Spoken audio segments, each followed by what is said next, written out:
Hello, everybody, and welcome to this week's Hubble Hangout. My name is Tony Darnell. I work at the Space Telescope Science Institute, and as we have every week, and we have another great hangout planned for you guys. Today, we're going to be talking about dusty debris disks around stars, and we've got Hubble has done some interesting observations around that. But before we get started, let me just I want to give a quick shout out to NASA. I know that it didn't happen today.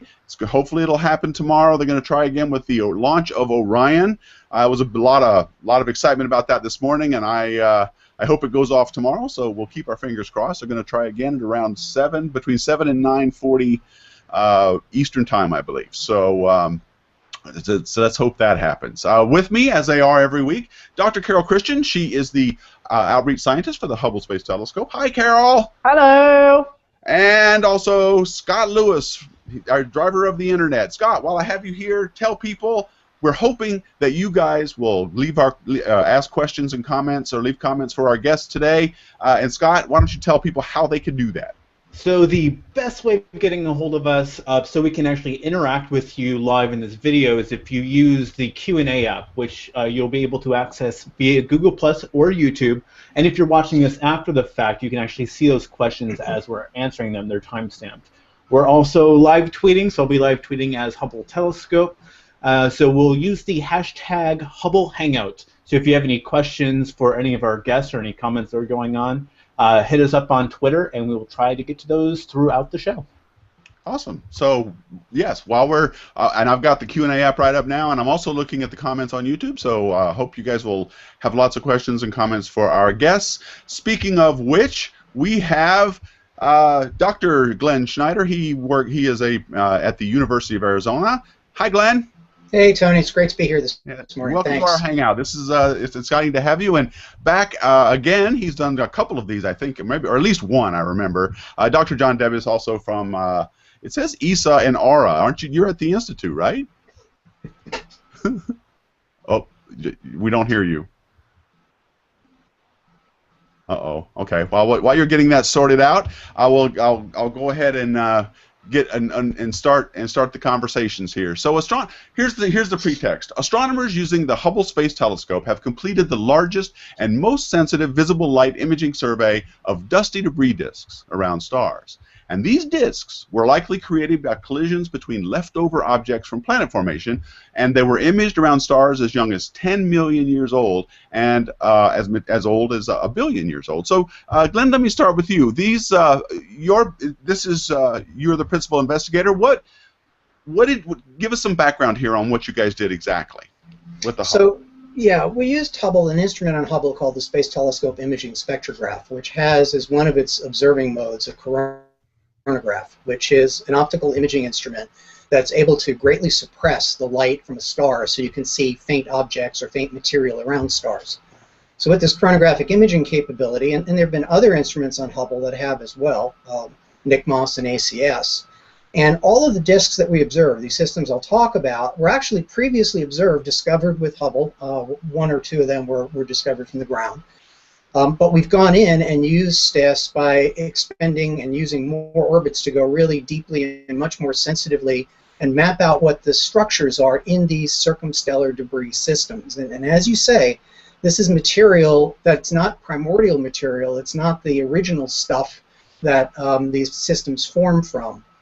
There's actually an evolutionary sequence, if you want to think of it that way, as planetary systems get formed, where first you form protoplanetary disks, then they go through a transition phase, and we can talk about these things. And then as planets form and as there's material left over, dynamics sort of take over, and you can get collisions and dust generated as particles and planetesimals, and planets collide. And we have that in our own solar system as well. So using Hubble's chronographic imaging capability with STIS, actually we're able to go after 10 of these disks, 10 of these debris systems, and intentionally we spanned a large range of ages, as you say, from 10 million years, which is the youngest, which is really at the very old age for protoplanetary. Oh my. Oh, did he just disappear? Yeah, it was a very old age. And Yeah, oh my. It was just Click. gone. Boy, that was sudden. John, are you back? Can you hear me? Yeah, we can hear you. There you are. Oh, Awesome. okay, good. Sorry about that. That's all So right. continue on. Yeah, so Glenn was probably going to say that the very oldest ones are where you just, well, I guess at 10 million years, you're sort of right at the oldest age for any kind of protoplanetary disk you might see. All the gas in those disks is pretty much done, and you're pretty much finished with any kind of giant planet formation you might have. And then at 1 billion years, we figure that most of the planet formation should be done by then, and you're really left with just whatever the planetary systems might be doing. Over time, you have these interactions between both the planets and whatever asteroids or comets might be present in that planetary system. And over time, they keep interacting, and eventually some of them collide, and that can create what we call sort of like a collisional cascade. So big things smack into big things. They create a lot of dust and smaller bits that then start colliding with each other, and you create this sort of cascade where you have dust and pebbles at all different kinds of size scales around these disks, and that's actually what we're seeing when we take these images with STIS. Okay, so let me just make sure I understand what you're saying. So, as Glenn and what you've also said is that protoplanetary disks, these are not what you're observed here, but these are the things from which solar systems are formed, right? That's right. Yeah, okay, these protoplanetary disks are sort of have gas and dust, and then the debris disks that we were actually looking at primarily just have dust in them. They don't really have very much gas in them at all. So the planets have already formed by this time, and there's been some banging around and some smashing around, and what's left behind is just a big dusty mess. So let's take a look at one of the images from the press release, Scott. The one with the montage of all the different things they saw with using Hubble. And I also want to get back in just a minute, if Glenn comes back. I want to talk a little bit about how the coronagraph actually works, how it works. But let's take a look at these images. So I love this image. Yeah, so here is a sort of a composite of all that you've seen here, and these are from all of the stars in the survey. Is that correct? Yeah, I think so. Just click on Scott's thumbnail if you want to see it. Yeah. No, I think that's all of them. Okay, so about 10 there. Yeah, one. Yep. Okay, so the black areas in the middle are the part that was blocked out by the. Oh, here comes Glenn now. Blocked out by the coronagraph, and you've got to do that because these things they're pretty dim, aren't they? These disks. Yeah, they're about 1,000 to 10,000 times dimmer than the star itself. And what happens is, you know, when you take an image of a star, you don't just get a perfectly bright, concentrated point source right on your detector. You get something that gets spread out because the way telescopes work is they don't have an infinitely large size. They have some physical size to them. And because of that, the size of your telescope sort of tells you how much you smear out an image of a star in some senses. Because the stars are so far away, they should essentially be like point sources. They don't really have any width to them per se, but the telescopes actually provide some width and spreading out of the light. And that light spreads out over top of the interesting stuff we want to look at and basically renders it invisible unless you can block the light from the central star. Are you talking about the point spread function? I am. Yes. Okay. Good. Let's just. All telescopes do this, folks. It doesn't matter what it is. You take a pinpoint of light, and through the optics, just because of the physics of the optics, it smears it out in a known way that you can figure out and then remove if you need to, or at least correct for. So. So what John's talking about here is you've got to remove the light itself from the star be able to see this at all. Now, how hard is this to see these disks compared to, say, an exoplanet, like I don't know, hot Jupiter or something, let's say? Right. Well, you're going to be really hard pressed to see a hot Jupiter this way because they are so close to the stars. They're even very hard to resolve out. You know, especially like with Hubble, you're just never going to see a hot Jupiter. You might see some planets that are sort of more widely separated, but in general, the telescopes that we have today just can't get enough contrast between them. So, like I said, these disks are sort of 1,000 to 10,000 times dimmer than the star that they're around. Some planets are as much as 10 billion times fainter. Like if we wanted to see an Earth 2.0 around another star, we'd have to be able to suppress the light from the central star by about 10 billion times. And that's hard to do. You need a much bigger telescope.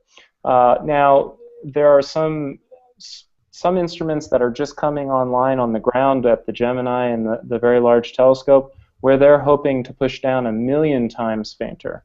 And Wow. from there, you might be able to see young giant planets that are widely separated from their stars. So that's sort of like the next step in our attempt to see another Earth like our own. We sort of have to take these baby steps. So the first step were these disks, because they're bigger and they're easier to find. They're spread out over more of an area on the sky, and so in some senses they're easier compared to exoplanets.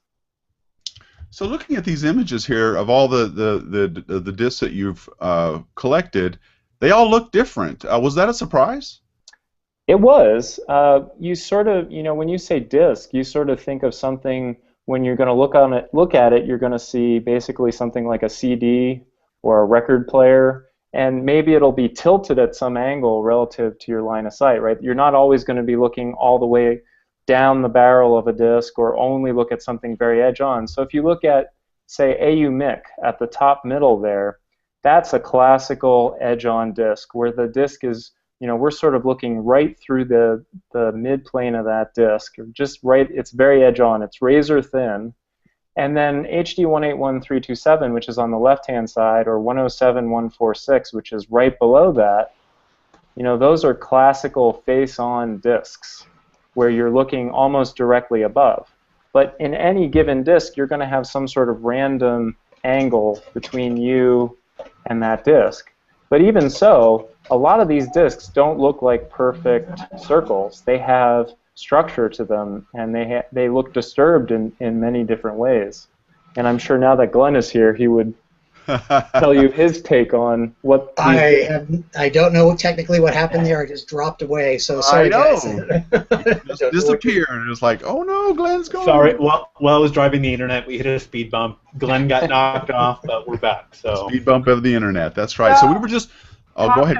We talked about how coronagraphs works and why you use them, and John was just starting to describe the different orientation of the disks and getting into a little bit about the sizes. Right. I had just asked him that there was if it was a surprise that these all look different, and so maybe you can tell us a little bit about some of these. What maybe you expected to find when you started the survey, and what surprised you? I mean, one of the things we were just talking about was none of these are the same. They all have features that look a little bit different. Sure, and we had some expectation that they certainly were going to be different. As I said, these were disks that were previously known, and they were imaged, but with a lot less fidelity and a lot less sensitivity. What we're seeing, of course, is a lot more structure and better defining what they look like than we'd seen before. One of the things that we learned from Kepler with exoplanets is that planetary systems themselves are incredibly diverse. I mean, we used to think that maybe when we started finding planetary systems, they'd all sort of be like our own solar system. Well, we know their architectures aren't. There's an incredible variety and diversity. And we think we're now seeing the same sort of thing with these debris systems as well. No two are really alike in terms of how much dust they have, how the dust is distributed, and how efficiently the dust reflects the starlight, and how that reflects where the planets are in the system. Our own solar system, if you wanted to sort of take that as an archetype, as sort of a prototype of what you might expect to see, may not really represent things very well, because we're seeing a tremendous diversity. Our own solar system has its own set of debris around it. Actually, there's sort of two major components. Beyond Neptune is the Kuiper belt, and in fact, Neptune sort of defines where the inner region of the Kuiper belt is. This is out, beyond the giant planets, out to about 60 astronomical units, where there's lots of leftover debris and dust, and beyond that is where the comets come in from. And then we have the main belt, asteroids, that are sort of at interior from Jupiter and Mars, and actually extending into the region where the inner planets are. We see a very diffuse light reflecting sunlight that's called the zodiacal light, which is actually part of the zodiacal disk of the inner part of our solar system. So we know we have a two-component debris system with other features in our own, but maybe that's not what we would see in these other systems. And we're seeing all sorts of diversity in structure. And Tony, if you could bring up what figure 9, I'm not actually seeing things here, but it's sort of a menagerie of the pictures of 10 of the disks that we observed. Okay. And we just had this up, but yes, go right ahead and give us your take on this. Sure. So one of the things I heard John talking about just before, just as I reconnected, is that there's sort of a random aspect of a viewing geometry. These things have been called circumstellar disks because the early thinking, conventional sort of way of describing them is that they're flat systems like pancakes, but we know that they actually have a considerable dust distribution in the vertical sense, perpendicular to the main plane. So I like to call these things circumstellar debris systems rather than disks. And so when you look at these pictures, you can kind of get a sense, in particular, that the panels in the middle, underneath the color image, that we have a very significant structures that are outside of the plane of the main disks. And as you look at these variety of disks here that are shown, you can see that there is a prevalence, perhaps, of ring-like structures. The two on the left show that very well. The disk on the left, or the debris system on the left top, HD 181327, has a very bright debris ring that's in this false color image shown as yellow. Yeah, that's just let's talk about that just real quick. These are colors that you use to just bring out features and detail of the image. This doesn't represent what these things actually look like, correct? The colors here actually map to the intensity of the different regions that we're looking at. So with STIS, unlike some of the other Hubble instruments, there are no different color filters that can be used with its coronagraph. So they're actually kind of like black and white pictures. They're just sort of a single, unfiltered black and white color. So the colors that are added here, yes, it's to help better show what the main features are by color coding what the intensity of the different figures are. Good. I just wanted to clear that up because people sometimes aren't aware that the colors are there for specific reasons, not necessarily for what they would actually see. So can somebody tell me in the bottom left, 107146, so we see the ring and we see the bright ring. What's that bright blob? That bright blob, if you can read the small letters, says vermin on it. It's actually a background galaxy. It's of no interest to us whatsoever. The extragalactic people may love to have the image. I don't know. Right. I would guess they don't like it either. Vermin showing up in my space images. Because they're going to say it's contaminated by that debris disk. Yeah, that's right. They're not going to like that star very much being so close. When you start going deep, you actually start seeing galaxies in the field and the background galaxies. This is about the brightest background galaxy that we've seen in any of these debris disk fields. It just happens to be in the wrong place at the wrong time for us right now. If people are sort of familiar with things, the galaxy is about a 19th magnitude galaxy, so it's actually pretty faint. But that gives you a sense of the kind of sensitivity that we need. Carol, that ring you're asking about, 107146, its host star is extremely similar to the Sun. This is one of the closest so-called solar analogs that's been looked at and for which a debris system has been imaged. Spectral type G2V, 5700 degree Kelvin star, just like our Sun. It's younger. It's probably around 200 million years. It's probably a factor of 2 uncertainty. It may be a little bit younger. But this has a very broad debris ring, as you can see. As you go interior to that sort of orange-yellow ring, which you see the region becomes very dark, very black, and it's devoid of dust in the interior. As you get really close, the splatter of white is just excess light from the star that we can't completely get rid of with the coronagraph. So one of the big questions that we have when we're studying in these individual systems are these ring-like features, why are they there? Are they there because of dynamics? That is, are they there because there are planets that is sort of shepherding this debris, this dusty material, kind of like the structures we see in Saturn's rings? Or are there other mechanisms that are acting, that are clearing out the central part of these disks and just leaving this debris that's perhaps not constrained by planets? Some of that depends upon how much gas there might be in the system, and we have to really sort all these out one by one. But if you just compare that star, HD 107146, and its disk to the one right above it that we started talking about, HD 181327, You can certainly see the bright debris ring there. It's a big picture of the system, but just the yellow part of it, it's much tighter, it's much narrower, it's more constrained. And one of the hypotheses we have is that, yeah, there is probably shepherding going on or some dynamical interactions that is maintaining that ring. So we have to look at these one at a time and look at all of these features and understand the different forces that are acting on the dust. Now, just to remind everybody, Glenn, because we can see the scale here, right? The one says 290 AU in diameter, the other says 530. We're 1 AU from our star, and Jupiter is 5. So this is our stuff would be way inside. Absolutely, absolutely. What we're looking at here are what, again, relative to sort of our solar system, we're looking at the Kuiper belt-like regions of these systems, the outer parts of these solar systems and debris systems. We're not able to get in with Hubble very close. We can't get into sort of the equivalent to the terrestrial planet region in our own solar system. The leftover light from the star is just too bright. Hubble really wasn't designed for this. It's great that we've been able to fly instruments with coronagraphs, but it's not optimized for doing this kind of work.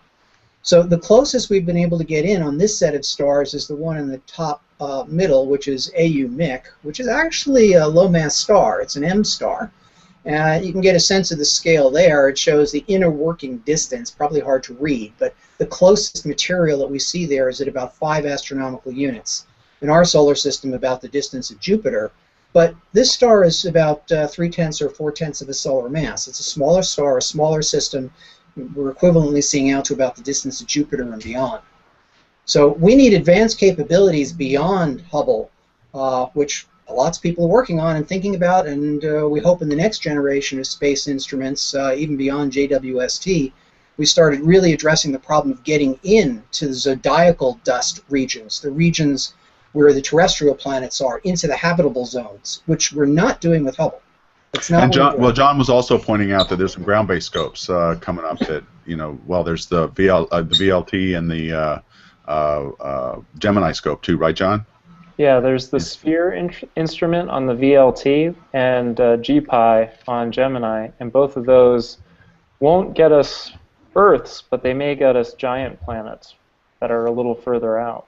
Okay. So they'll be useful. Absolutely. They're really complementary. These instruments work best in the near-infrared. The work that we're doing is in the optical.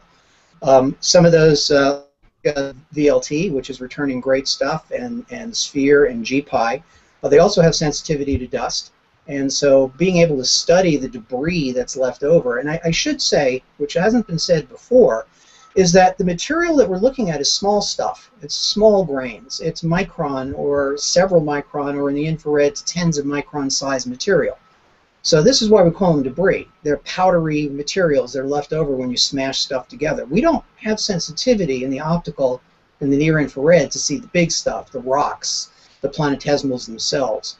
That's where something like ALMA comes in. ALMA, working at submicron or micron-like wavelengths, is sensitive to the bigger materials. So there's an incredible symbiotic relationship between the optical work done by Hubble, the near-infrared work being done on the ground, and then at much longer wavelengths, having the larger particle populations being able to be studied by ALMA. Right. Now, let's go. So what wavelengths, let's just clarify that, are we looking at with these images on Hubble? Sure. So the ones we're looking at right here are all optical, visible, what you can see with your eyes. All right, and in fine, fact, yeah, that's what you're looking at. Okay. All right. Now, Scott, would you put up the image of HD 181327, the one with just that ring, or just that system? And Glenn or John, either one, there's something about this particular system that was a little different. You want to try? Well, as soon as Scott gets it up, will tell us a little about the features of this system. Do you have it, Scott? Do you find it? Yeah, I'm just. Well, okay. Give me the title name on the image. It's not. Fair enough. I'm having to. You got it. But there it is. Oh, okay. So I'm not actually seeing any pictures here. I don't know why. So I'm not sure which one you have up. Well, we're looking at HD 181327. Okay. So And I'll just say before Glenn gets into whatever he's going to say, this was one of the first targets that Glenn did the data analysis on and returned to the team. So it was one of the first emails we got where the images came down. And I just remember when we opened that email, just being blown away at how beautiful the disk is. Because up until now, really stunning. It is really stunning. Up until that point, most of the debris disk images that we've looked at have been sort of lower signal kind of images. So there's a lot of artifacts and noise, and you could sort of figure out what was going on, but it wasn't just as clear and as beautiful as these images were. So it was just an amazing experience to be able to be one of the first people to see this data come down. It is amazing. That is true. So and it's pretty nicely occulted too. So I think the one that you've got up there actually shows the debris ring itself. Which, yes, that's the one. All right, so that the system you're looking at there is where most of the dust in the system is all piled up. That's at a distance of about 80 to 90 astronomical units, so that's like twice the distance where Pluto is in our own solar system. The thing that is quite amazing with this debris system, as you're looking at the main ring of it, is it's highly asymmetric. It may not show that well in this particular image, but it is much brighter on one side than the other. Yeah, I was going to ask about that. Exactly. Yep. And part of that is what we call forward scattering. Basically, the disk is inclined, and depending upon the angle that the starlight reflects off of it, part of it can be brighter than another. But even if you subtract that sort of asymmetric component out from just how light scatters as a function of the angle that it's being illuminated, there's a factor of 2 difference from the sort of the left side to the right side of the ring as you're looking at. And yeah, I see that. You can see that. We've been able to sort of separate out some of the different components of these different asymmetries. And some work done by one of our collaborators, Chris Stark, actually has a great model that actually shows that we're not only seeing perhaps the material, of course, being, as I said before, constrained or shepherded maybe by some planets we're not seeing, but there's a large spray of fainter stuff that we see in other images that's probably the result of a fairly massive recent collision with contributing bodies of some few percent of the mass of Pluto sort of shedding their mass and spiraling outward. That's contributing to the outer regions of what we're seeing here. Also, the center of that, you're really just seeing splatter of light from the star. The material is almost completely cleared from the middle, at least to the region we have sensitivity of. Right. So there's actually another picture of this, if you could bring it up, and I'm actually looking for the number. I think it was Scott, if you have access to that file I sent you before. Sorry, I'm looking for the picture number here. But it shows, yeah, it's figure number 33 in that PDF document. All right, give me just a second to pull that up. Sure. While Scott's working on this, I just want to also point out Glenn's being really modest. He did a really good job designing this program, because one of the things that is not obvious from these pictures is that STIS, its coronagraph is kind of a very simple coronagraph. It's basically just a wedge that you stick the star behind. So if you go to the Hubble site and go to very old press release images of, say, TW Hydra from STIS or some other early stuff from the STIS coronagraph, you'll notice that there's these very strange shapes that are occulting the star, and that's because the data was taken with maybe 1 or 2 orientations of the spacecraft. What Glenn did to really allow us to get very close into the stars and also to get very deep images was that he took 6 different spacecraft orientations for each of these targets. So we really hammered these guys with Hubble with a lot of exposure time, so we got a lot of photons to build up the signal in the very outer parts of the disk, as well as a lot of those orientations to beat down the sort of wedge shape into a small circle down to about almost 1/3 of an arcsecond in a lot of cases. So that's really tiny, and that was basically the closest you could really get with STIS. So he designed this program very well. Well, thank you, John. Let's talk about, so when you say these, and Glenn, you alluded to this earlier in the hangout. You said that, you know, when you go deep, you start to see other things like galaxies and stuff like that. So we've talked about this many times in our hangouts before about what an orbit is, and how if you can, you know, look at the same thing over and over and add the images, how you can increase the signal. How many orbits did you have? So for each target, as I said, there are actually 11 targets in this survey. One was a disk of a little different flavor, so to speak. It was a protoplanetary disk. But we observed them all more or less the same way. We used 8 orbits altogether. 6 were on these debris system targets themselves, each one, and 2 are sort of calibration orbits, where we go off and as close as possible in the sky, it's sort of pointing away from the target, we try to look at a star that has the same color as the host star, the same temperature. And the reason for that is the coronagraph does a reasonably good job of getting rid of most of the starlight, but not all of it. There's residual that's left over. It's imperfect, both in terms of light that's scattered by the instrument and just the diffracted light from the star. And so we use a star without a disk that's the same color as sort of a template to see what we would expect to be left over from just the star itself. This is called a point spread function. Yep, we talked about that when you were out. Yep. Yep. And so the images that you see for each orbit of that you sit and observe the disk target itself, where the starlight is blocked, we've also gone off nearby in the sky and observed this template star, and then we use that in a sort of a calibrated way to subtract off the star, what we think is left of the starlight. And we do that, as John said, by rolling the spacecraft into different orientations. We do that in part to look around these features in the mask of the coronagraph that block part of the sky. But it's also done for a different reason, and that is Hubble is a spectacularly successful telescope. There's no question about it. But it's not perfectly stable, and we're getting to the regime when we're trying to get these levels of starlight suppression, factors of 100,000 to 1,000,000 on the starlight. We need to go beyond that, but this is what we're trying to get to.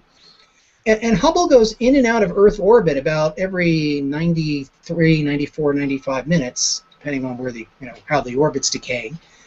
So it has a day-night cycle, a little less than an hour in sunlight and then in darkness, and it heats up and it cools down. And as you point the telescope to different parts of the sky, both the heat input from the Earth and from the sun change. And the secondary mirror on the telescope actually moves around a little bit. Not a lot, but enough so that it changes this so-called point spread function, the very fine structure of the leftover starlight. And at the level of a few parts per million, that's enough to kill the visibility of seeing these disks. Wow, that's sensitive. Wow. So part of this program, and I have to, again, thank everybody on my team, but also the time allocation committee for giving us a sufficient number of orbits to do this the right way and get this kind of sensitivity. Carol, I'm so happy we had that hangout about time allocation. Now people know, how Hubble time is allocated and how competitive it is. And here we have someone thanking the committee. We did a whole hangout on how Hubble time is allocated. It's allocated, but the other thing that is important here that is being expressed is in many of these observations, which are very difficult and ambitious, special calibrations have to be done in order to understand the data and reveal the astrophysics phenomenon. So this thing of going to a template star, hoping it doesn't have a debris disk, and or you have a new discovery. But anyway, calibrating your coronagraph and your instrument is very important so that you're really sure that what you're looking at is the astrophysics, not something that is produced by the telescope and the instrumentation. So that takes a lot of care to do that.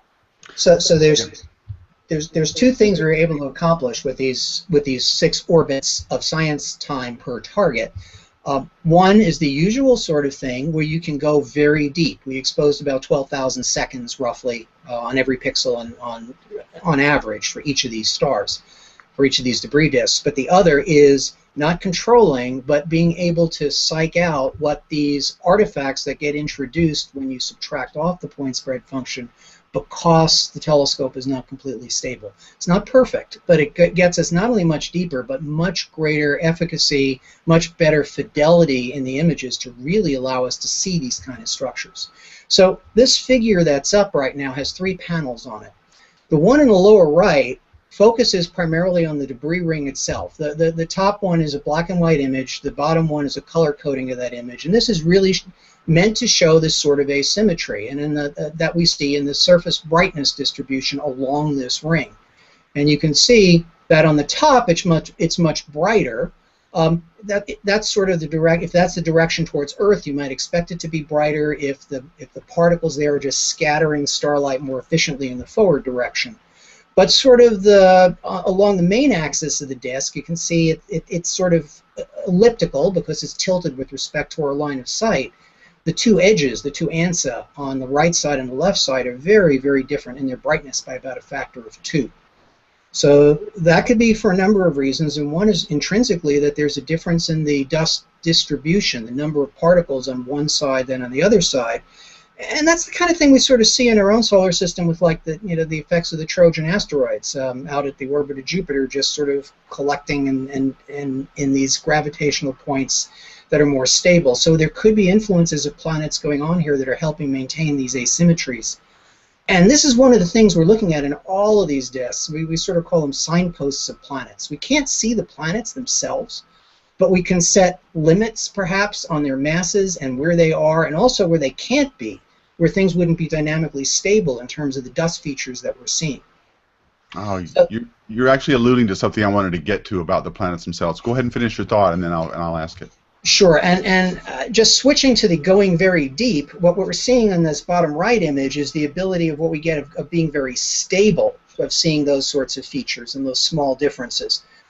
The big picture on the left is the entirety of the system, where you can see that this region in green is much fainter dust. This is actually a logarithmic display, so it's factors of 100, 1,000 times fainter than the inner bright debris dust. And that also has a very significant asymmetry. And if you've got, I'm just going to say, if Scott, if you could scroll down to the next picture in that file. There's a picture of this disk, which we've just sort of taken out the tilt. It's figure number 34. Yep, we're looking at it now. Okay, it's a really funny color image, but it's meant to bring out some features, and that is that the orange part is the main bright disk that we've been talking about. But then you can see the sort of fainter dust as you go further and further out. You can see that main ring now looks circular because we've projected it, so it would look as it would if you could see it face on, just like tilting it over a little bit digitally. But then you can see the outer ring of dust there is somewhat stretched out and asymmetric, and it's actually skewed at different intensity levels. And if you build a model of what the symmetric part of this is, and this is part of what we've done, and subtract that off, you can see quite easily that there's a real bias in the distribution of the leftover dust. And this is what we have modeled perhaps as being left over as a spray of material that has been spiraling out of the system from a collision. So we go deep and we get lots of structure, and that's the kind of thing we can get. So something in the very outer edges had collided, do you think? The collision was probably closer in, near the birth ring, near the bright ring. And then just the orbits of these small grains, they can get blown out by radiation pressure over time, and they're escaping the system. They have high enough velocity. If they have high enough velocity, they can escape the system. And that's one of the things that we're sort of looking at in other debris systems as well. Let me ask John if he wants to chime in before I change the subject here a bit. No, that's fine. Go ahead. I'll say one thing. To me, it's always really interesting about this because to find that asymmetry after removing all the physical things that are going on with the dust, it was a really subtle discovery. And so that says to me that you really need this kind of high-quality data to see some of the effects that we're talking about here, because while it's really easy to see sort of the broad features of a ring and sort of the outer parts of a disk, these collisions are maybe going to be harder to pull out than we maybe originally thought they would be. Because I think a lot of us maybe thought it would just be very easy to see a recent collision, but the fact that it's only a few % effect or a few tens of % effect on top of this big bright disk is kind of interesting to me. Okay, and you said you wanted to change the subject. I'm only allowed to change the subject. I'm sorry. I would like to. I'm the decider. I decide. Change the subject around here. How about this? The subject is the same, but just a change of targets to sort of emphasize a point. All right, fair enough.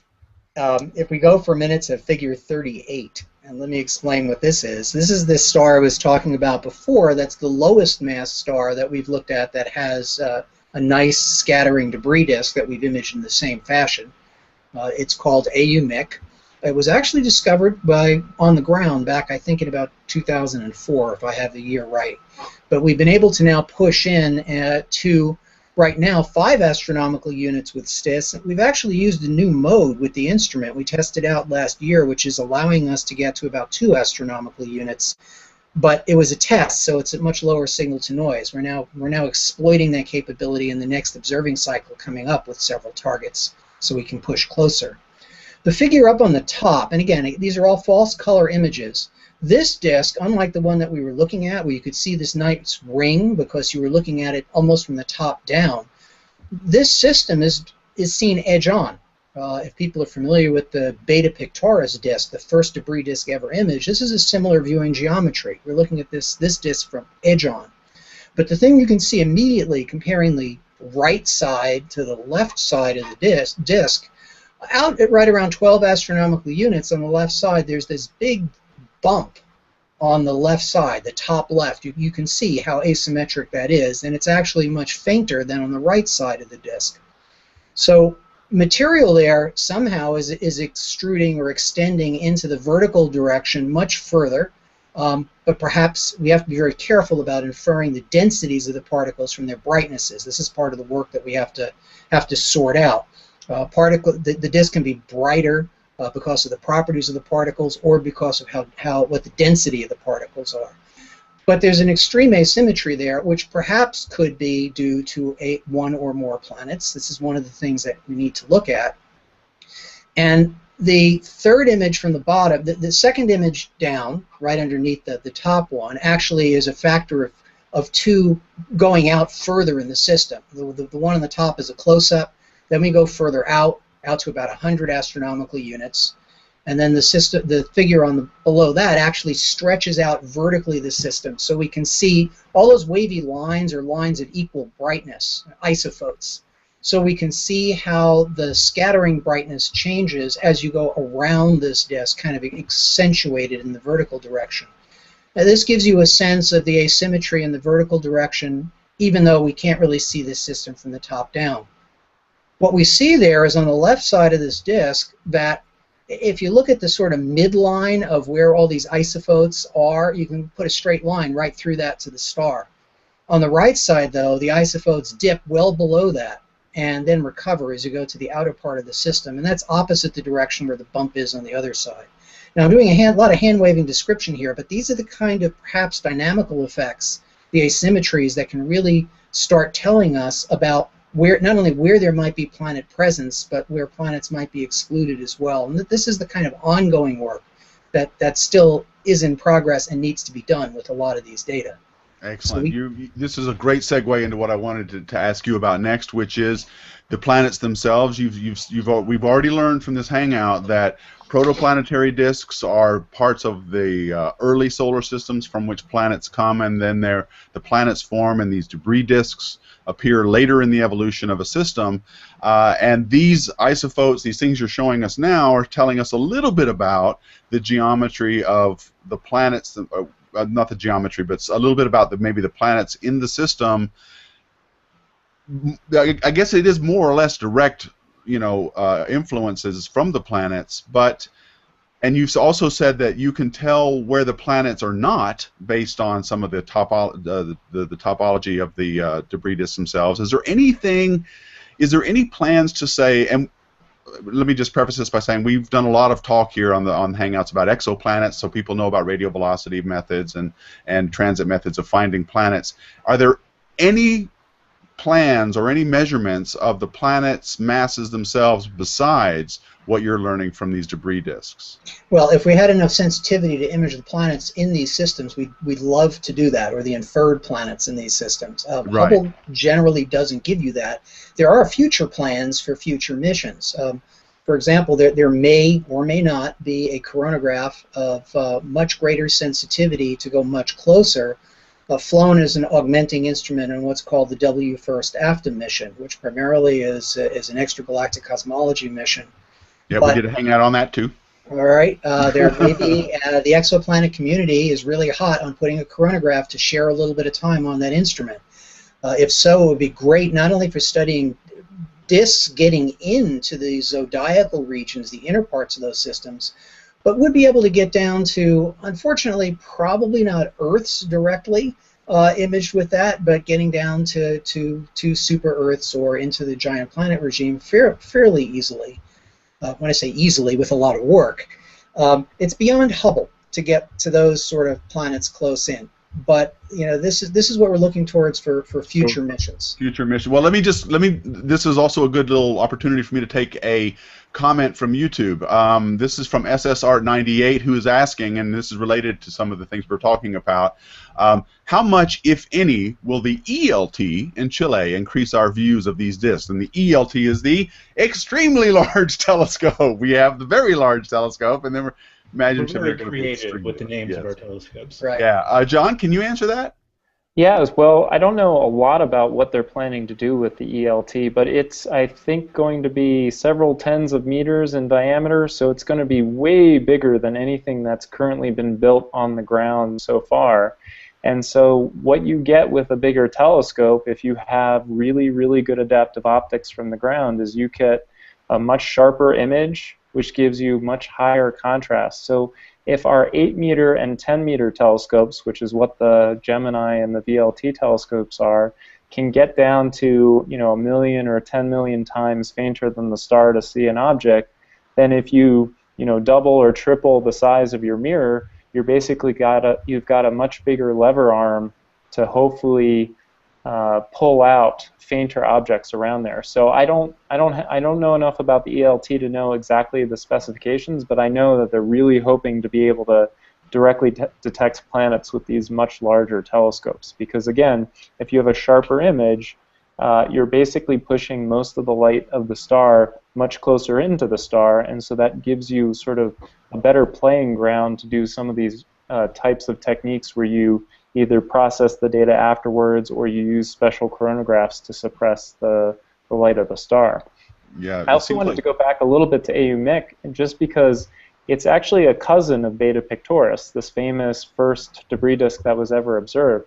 Beta Pic is also famous because it has one of the first directly imaged giant planets. And the first STIS, or the first Hubble images of Beta Pictoris, and I think also maybe from the ground too, showed a really interesting warp in the inner part of the disk, just like we're seeing with AUMIC. And that warp kind of predicted in some ways that there was some kind of a massive body there. And sure enough, maybe 5-8 years later, there was a detection of this planet. So the hope is that if we see these kinds of warps in AUMIC as well, that's telling us maybe there's a planet hiding there too. I know that these, GPI and SPHERE are very, they're looking at all these disk targets because these are sort of the obvious stars to look at. We already know there must be something going on because we see these disks. There's some planet hunters that are specifically targeting stars with debris disks because they know those are the best shots for finding a young planet, and those are the ones that are the easiest to find. So how can you tell the difference between a debris disk? This is a simple question. It kind of goes back to the beginning. How do you tell the difference between a star with a protoplanetary disk and a debris disk? I mean, what's the difference? Well, the primary difference in terms of what they are is one of age. Protoplanetary disks have protoplanetary material. Protoplanetary disk systems tend to be relatively gas-rich, and that's one of the things you can look for, whether there's gas in the system. Okay, so gas is an important component. Right, and so we don't really look for that in terms of the scattered light structure, which is what we're doing here, but you can do that spectroscopically, or you can do it in the submillimeter. You can look for emission of carbon dioxide or perhaps H2, neutral hydrogen. And so the gas content declines over time. The gas is lost from the system over several million years, or perhaps a little bit longer. Some of that gas goes into the formation of giant planet atmospheres, for example. But the general sort of scenario of planet formation and planetary system formation is that you initially have a much gas-enriched environment, and then as planets form and as material is cleared from the system, the dust-to-gas ratio increases. So when you're looking at debris systems, in general, I'm not saying that they're all gas depleted, and this is one of the questions actually now as we're having more sensitivity, is how much gas is left over and how important is that gas for some of the other physical mechanisms that are going on? How much is it still coupled to the dust? And it makes things a little more complicated. But that's one of the sort of observables that you can sort of sort things out. Okay. Another is what's simply called the optical depth, and that is the protoplanetary disks are optically thicker in the sense of basically if you look at the scattered light component, they scatter in some sense more, I'm going to say more efficiently, or that's not really the best way to describe it. It just scatters more. It scatters more. If you looked at a debris disk, I mean, here we're showing these debris disks to show the structure of the dust, but if you looked like through this AU-MIG disk, that's still, if it was still on the screen, if there was a star in the background, you'd see right through the disk, and you would see that star. Okay. The attenuation is, you know, a very, very small fraction of a percent, so it's only absorbing a little bit of that. Protoplanetary disks are much optically thicker. They'll block a lot more of the light. That's the first time we've ever used that term, optically thick, in Hangout, so I'm glad we got a chance to do that. Bahez Ahmed from YouTube is asking, can we tell why not all the stars have these disks, and what is the future of the disks? So why don't all stars have these, and what's going to happen to these things, the ones you have found? Right. Well, I think the general question about why do all stars or do all stars have disks is a really important and actually profound one. When we went into the Kepler mission with planets, the big question was, what is ATIS of Earth? What's the fraction of Earth-like planets out there amongst the population of solar-like stars? I like to think of this as the ATIS of dirt problem. How much of this dust is around stars? We actually don't know yet. We've been hunting and direct imaging of scattered light of disks since Beta Pictoris 30 years ago. There are 23 of these systems that have been imaged to date, so we've been creeping up at less than one a year. There's been a relative explosion in that time.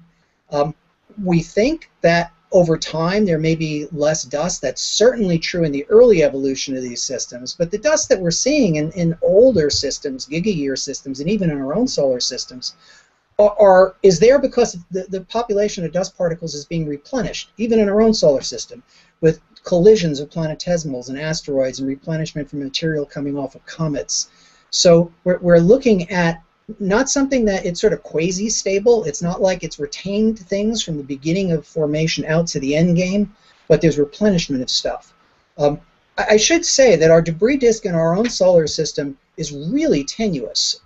If you were to try to look at our debris disk, our circumsolar debris disk, the zodiacal light that we see in our Kuiper belt, from a distant star with something like Hubble, you would never see it. It's 1,000 times, 10,000 times too faint in terms of its surface brightness. So it's not a lot of dust. It's something like 10 to the minus eighth, a few times 10 to the a few hundred tens of millions of times too faint relative to the brightness of the star.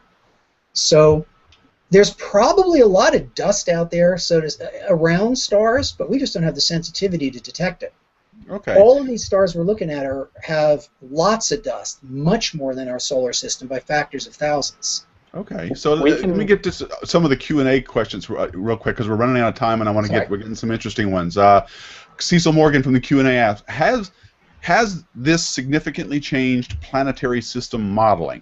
I mean, in other words, are the things that you guys are learning, has it changed any ideas of what you thought, how planetary systems form? So John's more of a theorist than I am, so I'm going to bounce that to him if I have a right to follow up. Take that back. Oh, he's calling you using names now. Well, I don't. So a couple of things. Yeah, I think we weren't necessarily expecting so much to see a lot of structure so far away from the stars. I think this is one of the big puzzles. the fact that we've directly imaged big giant planets a few tens to 40, 50, 100 AU away from the central star, and the fact that we see these big structures far away from the stars is telling us something about how in some planetary systems there's some efficient planet formation very far from the star. And that's really hard to explain by our current models of planet formation. I think we'll be able to figure it out. There's probably some cool mechanism that nature has to do this that we just haven't learned about yet. But right now, that's a real puzzle for us, is why do we even see anything strange this far out? Good question, Cecil. That was really good. Okay, so I want to go to Marcus Pollard, who is asking, and I like this idea. I wonder if this is possible. Is it possible to image these regions, these disks, repeatedly over time and track any movements? In other words, do you see maybe some sort of motion in these things over time? Absolutely, and that's one of the things we would love to do, is get back and have multi-epoch observations on these disks. So write your time allocation committee and tell it to give us more orbits in the future. Yes, I was just thinking that. No, but it is absolutely true, especially as you get close in. If the material follows sort of Kepler's law, you would be able to expect to see motion. This is one of the ways we sort out these background galaxies right now. Even all these stars are relatively close to the Earth, so the way we actually do these observations, without taking a lot of time, we don't do them all at one epoch. We actually do like 3 observations of the disk and then come back a number of months later at a different roll and do 3 more. That's actually enough to sort out sort of the proper motions of background objects. It's not quite enough to start measuring sort of orbital motion of the close-in material. But you start spreading it out by a few years, and yes, you can do that. And I will point out that one of the work that I've been doing, not on this sample, but with Dana Pai, another astronomer here at Arizona, is we've now looked at the Beta Pictora system. We re-looked at the original HST images taken in 1997 and published in 2000, re-reduced those, with new observations we took last year. And that's exactly what we were looking for in Beta Pictoris over about 13 years. And that's a paper we're working on right now. And just what's so amazing about that is because Hubble has been in orbit for so long and STIS has been around for that long a period of time, you can do that experiment with the same exact instrument. So you're much more sure that if you see a change, it's due to the system rather than looking at 2 different instruments or something like that. So the longevity of Hubble really helps you to do those kinds of cool 25 years, baby. Yeah, that's right. 5 years.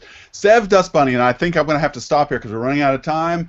This is kind of I like this question. Sev Dust Bunny, great name by the way. I remember him or her. If New Horizons visits other objects beyond Pluto, could it possibly look at structures like this and learn how they relate to our solar system? In other words, if we get out there far enough, can we see these things ourselves with our own solar system? It is interesting. So Go ahead, I can John. think of one way. So presumably New Horizons has a dust counter on it so that it probably keeps track of what hits the spacecraft itself. Or maybe they can track the motion of the spacecraft pretty well. And I think if you hit a lot of dust, you'd either see that in the impacts that the spacecraft suffered, or you'd see it somewhat in how it was moving through space. So, not being an expert in orbital mechanics, that would be my 2 guesses as how they might tell if you suddenly hit a big dust ring or something. You'd just see a whole lot more particles hitting the spacecraft. So I should also say, and I'm a little fuzzy on the timescale and details here, but something like this, in this general sense, was actually done with Pioneer and also Voyager, looking back into the interior part of our solar system. In order to look at the zodiacal dust from a large distance at an angle that we could never see it from the Earth. Amazingly, some of the details of the dust in the inner parts of our solar system are still not well known, and we actually did that look back with Pioneer for sure, and I believe with Voyager as well. So it's a great question and something that has been poked at previously as well. Yeah, it is a great question. Thank you, Sev. I appreciate it. We're running out of time. Scott, let me check with you real quick. Anything on Twitter? Did we stand out? Everything has been mainly on the Q&A app and on YouTube. There have been a few, but honestly, there's a lot of really great engagement and retweeting. So thank you guys for thank you all very much. Well, Glenn and John, this has been awesome. Thank you for taking time out to talk with us. Glenn, I just got to comment especially. I love your high-tech lower third there. I think that is. This is Google plus plus. Yeah, right. Yeah, double plus. Double plus.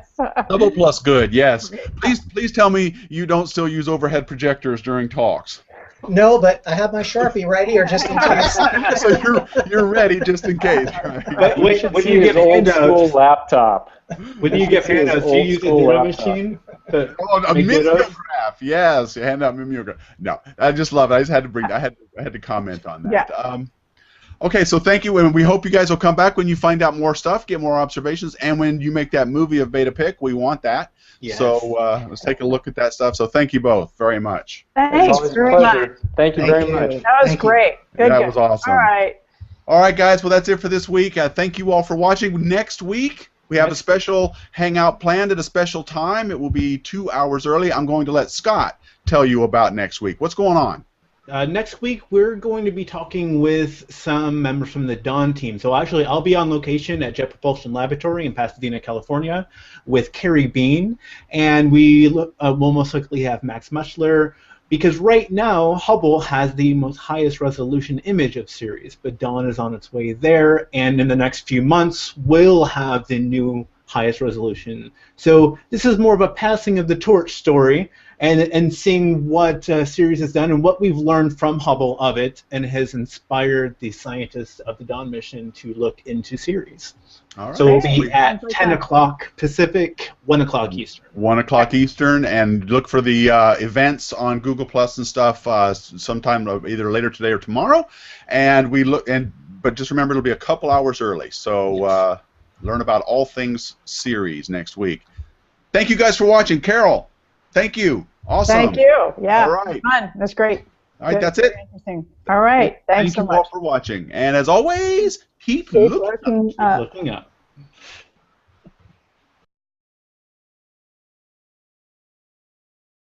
Is you know, when you take an image of a star, you don't just get a perfectly bright concentrated point source right on your detector. You get something that gets spread out, because the way telescopes work is they don't have an infinitely large size. They have some physical size to them, and because of that, the size of your telescope sort of tells you how much you smear out an image of a star in some senses, because the stars are so far away. They should essentially be like point sources. They don't really have any width to them per se, but the telescopes actually provide some width and spreading out of the light, and that light spreads out over top of the interesting stuff we want to look at, and basically renders it invisible unless you can block the light from the central star. Are you talking about the point spread function? I am. Yes. Okay. Good. Let's just. All telescopes do this, folks. Whenever, it doesn't matter what it is. You take a pinpoint of light, and through the optics, just because of the physics of the optics, it smears it out in a known way that you can figure out and then remove if you need to, or at least correct for. So.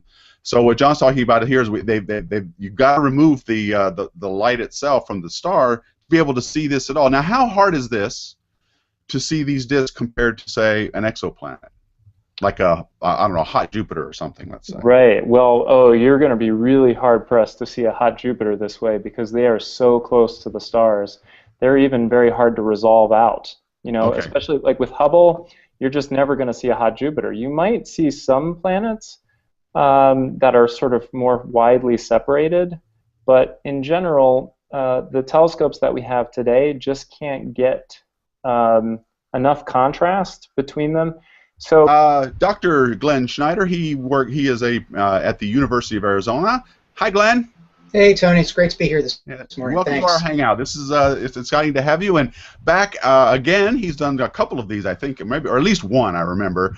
Dr. John Deb is also from. It says ESA and ARA. Aren't you? You're at the Institute, right? Oh, we don't hear you. Uh-oh. Okay. Well, while you're getting that sorted out, I'll go ahead and start the conversations here. So, here's the pretext. Astronomers using the Hubble Space Telescope have completed the largest and most sensitive visible light imaging survey of dusty debris disks around stars. And these disks were likely created by collisions between leftover objects from planet formation, and they were imaged around stars as young as 10 million years old and as old as a billion years old. So, Glenn, let me start with you. You're the principal investigator.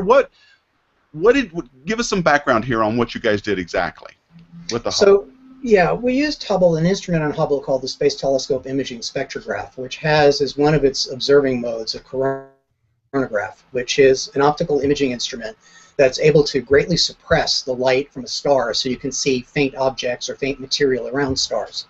So with this chronographic imaging capability, and there have been other instruments on Hubble that have as well, NICMOS and ACS, and all of the disks that we observe, these systems I'll talk about, were actually previously discovered with Hubble. One or two of them were discovered from the ground. But we've gone in and used STIS by expanding and using more orbits to go really deeply and much more sensitively and map out what the structures are in these circumstellar debris systems. And as you say, this is material that's not primordial material. It's not the original stuff that these systems form from. There's actually an evolutionary sequence, if you want to think of it that way, as planetary systems get formed, where first you form protoplanetary disks, then they go through a transition phase, and we can talk about these things. And then as planets form and as there's material left over, dynamics sort of take over, and you can get collisions and dust generated as particles and planetesimals, and planets collide. And we have that in our own solar system as well. So using Hubble's chronographic imaging capability with STIS, actually we're able to go after 10 of these disks, 10 of these debris systems, and intentionally we spanned a large range of ages, as you say, from 10 million years, which is the youngest, which is really at the very old age for protoplanetary. Oh my. Oh. Did he just disappear? Yeah, it was a very old age. And yeah, it was just clicked. Boy, that was sudden. John, are you back? Can you hear me? Yeah, we can hear you. There you are. Oh, awesome. Okay, good. Sorry about that. That's all right. So continue on. Yeah, so Glenn was probably going to say that the very oldest ones are where you I guess at 10 million years, you're sort of right at the oldest age for any kind of protoplanetary disk you might see. All the gas in those disks is pretty much done, and you're pretty much finished with any kind of giant planet formation you might have. And then at a billion years, we figure that most of the planet formation should be done by then, and you're really left with just whatever the planetary systems might be doing. Over time, you have these interactions between both the planets and whatever asteroids or comets might be present in that planetary system. And over time, they keep interacting, and eventually some of them collide, and that can create what we call sort of like a collisional cascade. So big things smack into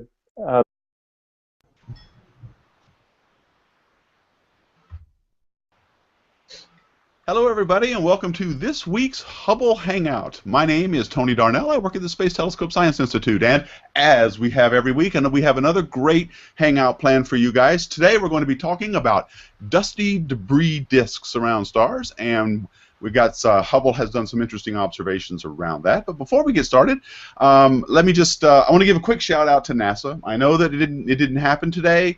Hopefully it'll happen tomorrow. They're going to try again with the launch of Orion.